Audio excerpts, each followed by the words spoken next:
All right, I promised a video on how to assemble the finger pieces for this 3D print.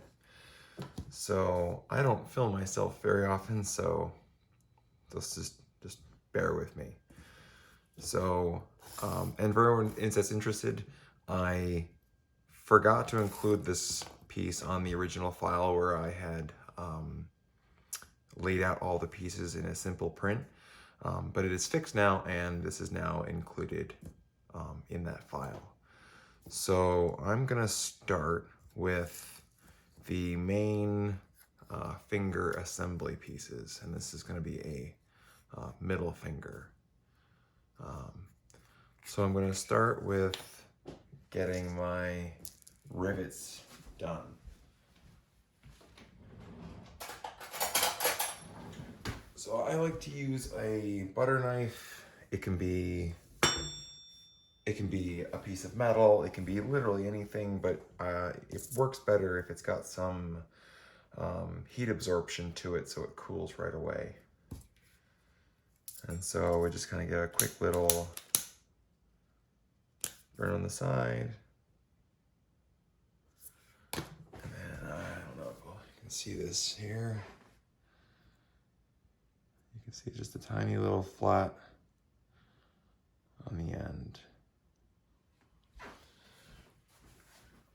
And so then I'm gonna take this through the side. Oh, that's right, hold on, be right back, I got my drill.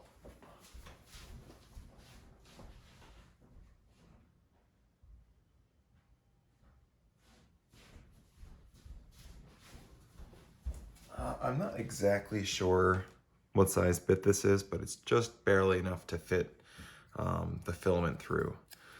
And so I'm just gonna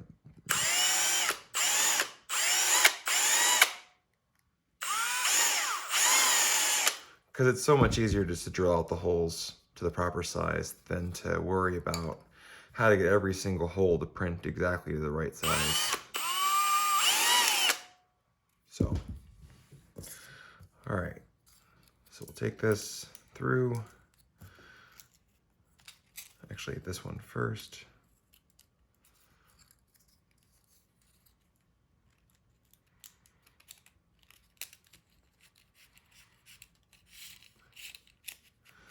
And now that we have both pieces together, I'm gonna clip off the remainder and leave just maybe, I don't know, 2 millimeters or so.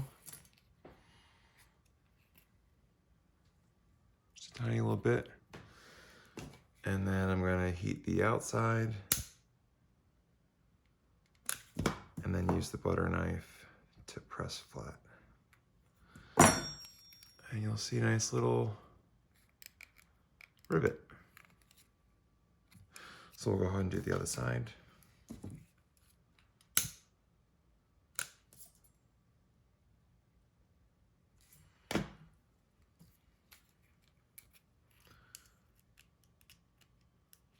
Yeah, so I actually have not finished my other hand yet. I've only done the right hand.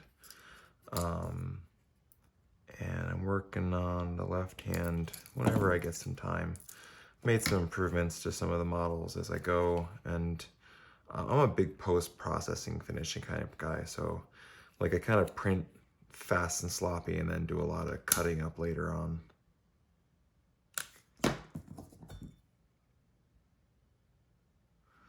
All right, so that gives us our main axis. And later on, I might smooth out some of these rivets inside the finger if they're a bit sharp. I might also take some of these pieces and dip them in hot water and then kind of form them to my finger a little bit better. I find that's the easiest way rather than having to constantly, reprint fingertips that are just a slightly different size. I mean, this stuff gets pretty malleable in boiling water, and then you just kind of form it to what you want, and when it cools off, you're good to go. So this piece that in the original file, this used to be 2 pieces, and it just didn't really seem like that great of an idea. Sorry, just burning off some of the hairs. it didn't seem like a great idea because then you have to glue them together, and then this piece, which takes probably the brunt of the force of the finger, you would then have to rely on glue holding it together. And so I thought it'd be better as a single piece. I almost made part of this as a single piece, but I found that to get the top end of this printed, making this the base of the print just seemed like such a better idea, and then I could just glue these two parts together. So these don't, actually the way that I, at least probably in the thickness that I printed the prints, they don't quite mesh to fit together as good as I would like. Kind of have to force it, but it's close enough. And so we're gonna take some super glue. Yeah, just standard super glue I find to be one of the better glues for PLA. It really binds well.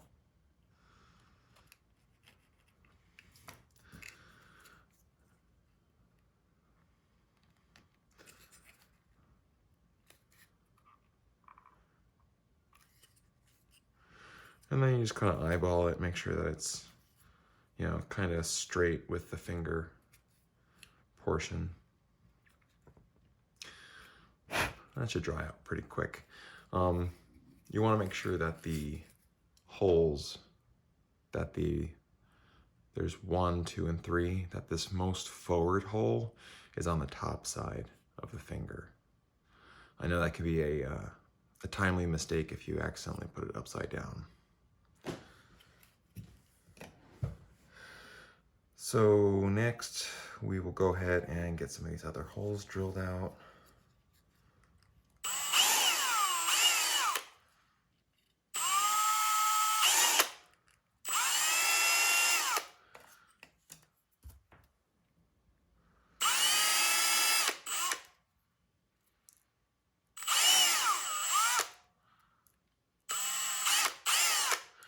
I try not to go crazy with the drill because the more I spin it inside that hole, the more friction I'll get, and I'll actually warm up these pieces enough that they'll become malleable. And I don't really want to lose the shape of the gears.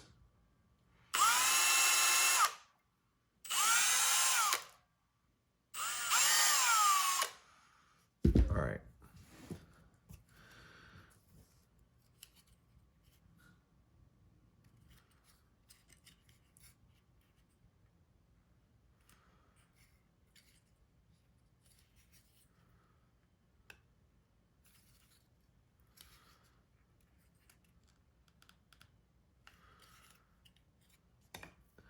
And then I need this. Well, we'll do that later.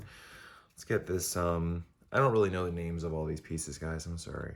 But then we'll get this part done.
So the smaller of the two gear pieces goes in here, and you want the gears to face outwards, and then these gears are going to face inwards, and they'll mesh together.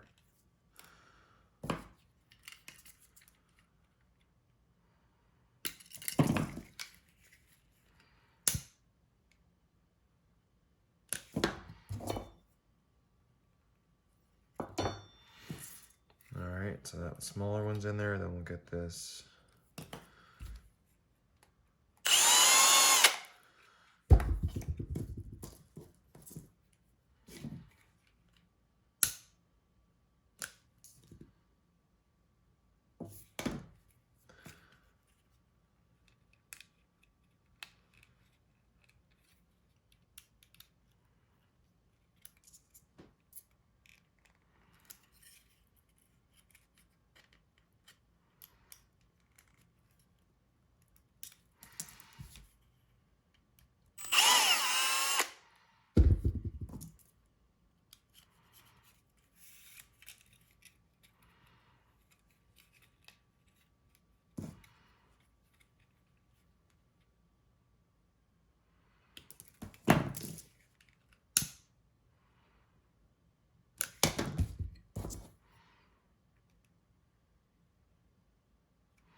All right, and then that controls the first gear. And then we'll get the next one. I don't know if you can see this, but I usually try to line up this first tooth just under the first tooth of the other gear. I did find that at their current size, if you give enough force to the fingertip, you can actually slip gears, in which case I found it kind of forgivable that you can just kind of push the joint back together again and carry on.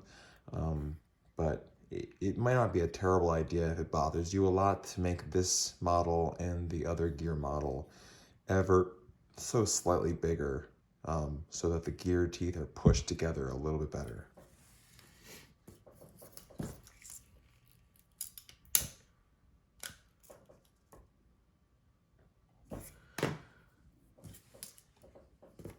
All right, so I'll put our gears together.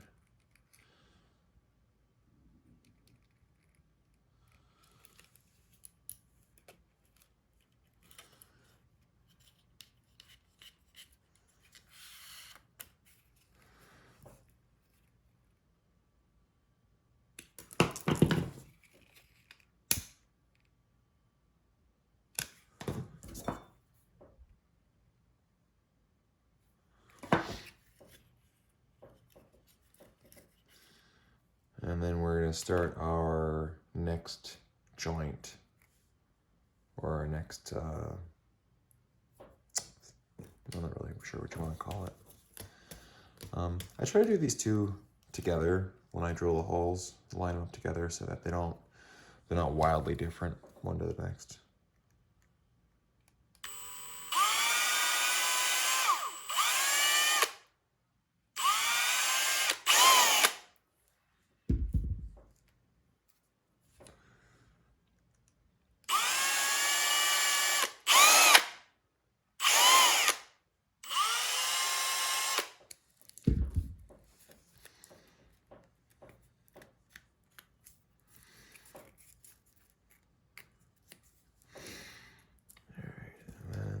Start with,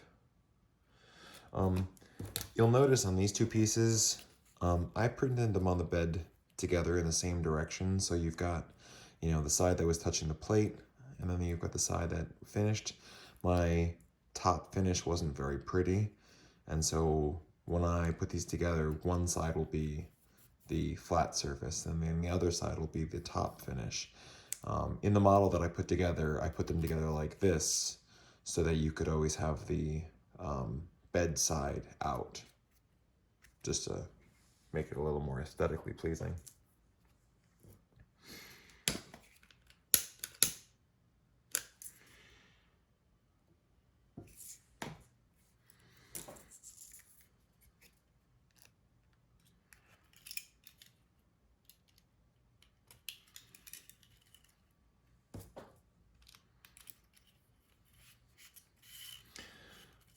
Now on these, I find it a little difficult to get the rivet to really hold the pieces together tight.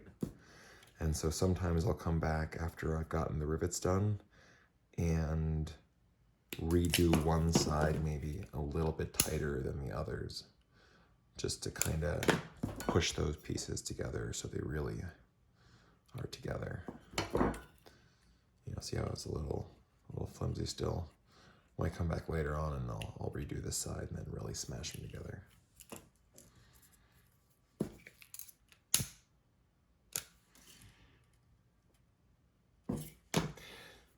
Yeah, I mean, I wanted to make clear that I did not design this model. I just thought it was a little bit complicated, so I tried to make it easier for anybody else that wanted to print it. I remember when I actually looked up the model, like one of the first reviews of the model in the comments was like, "Don't waste your time." You know, people pretty much just complaining that it was too hard and, you know, it was too messy of a model to put together. But I don't know about you guys, but this was just too cool. I had to make it. So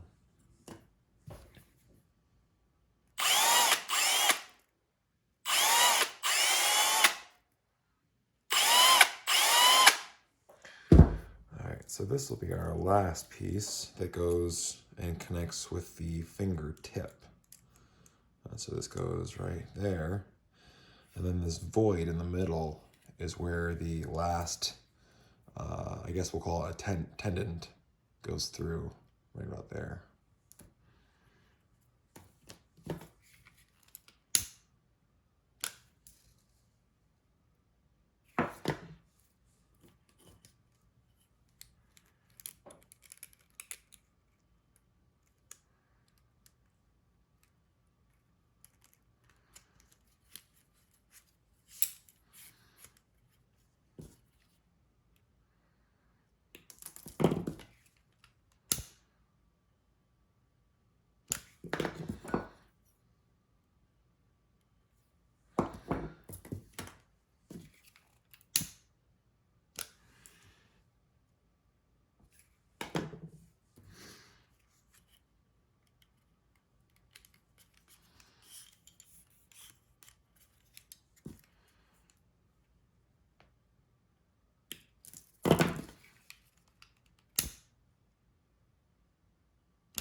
And, oh, there's some pieces of this that I didn't quite clean up yet.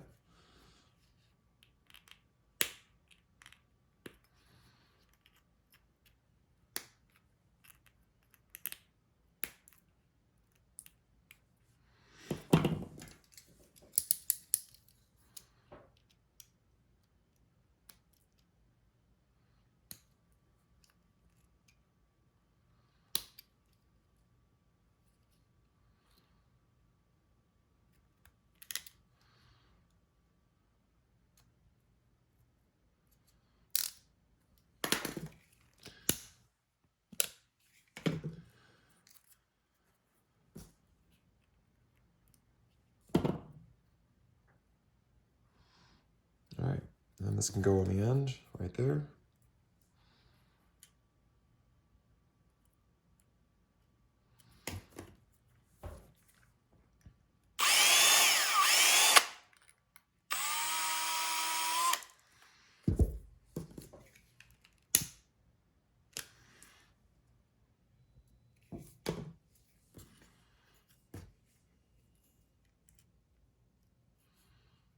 I just heard my printer finish printing. I love that sound of when the tray moves forward.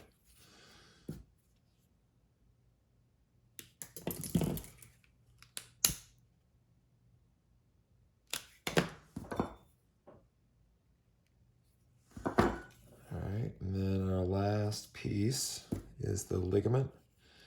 And you'll see that one side has a skinny end and one side has a bit of a fatter end. I did cut off this bit. There was a mirror image over here, but I made it flat on one side for it's easier to print. You could always make a tiny little washer to go on this side. I didn't really find it necessary though. I think it works just fine without it.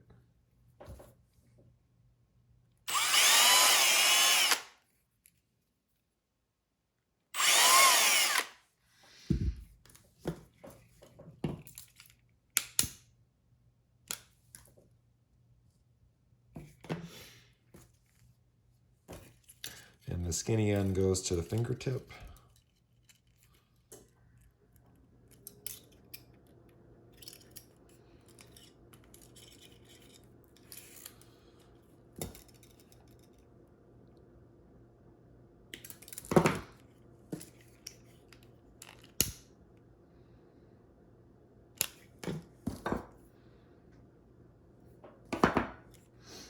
And the bigger end to the main finger.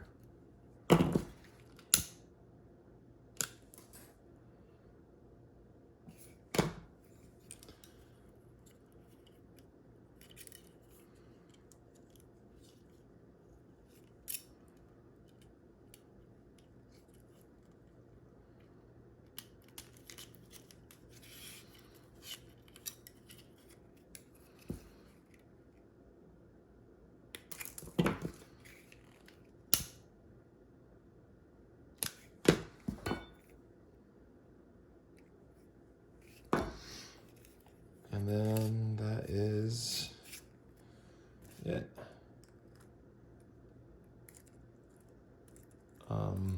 I also found that on some of the ones that I made, this gear, I don't know if you can see it, this very first gear here gets caught on this piece just here. And so you almost feel like a little tension will click right at full downwards motion. And sometimes I'll just sand that first gear, or I'll kind of shave at it a bit with a knife until it frees up. It just barely makes contact, and well, it doesn't seem like much. When you have that little bit on these, it just kind of gives you that jerky motion instead of a really nice smooth motion, you know, that you're after. So that's all I got for that. That's a finished finger. And then I also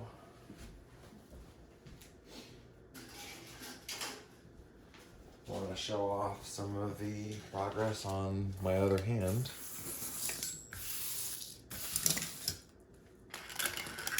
We have bones. Like you can see on these, I've kind of molded the insides to really match my fingers.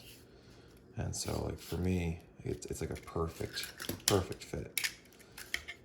It also kind of makes them a little bit different from each other, so I know which one goes on which finger.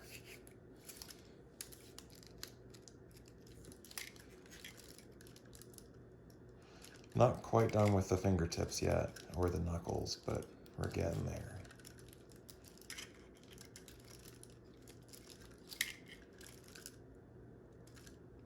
All right. Well, if you have any other questions, let me know. Bye.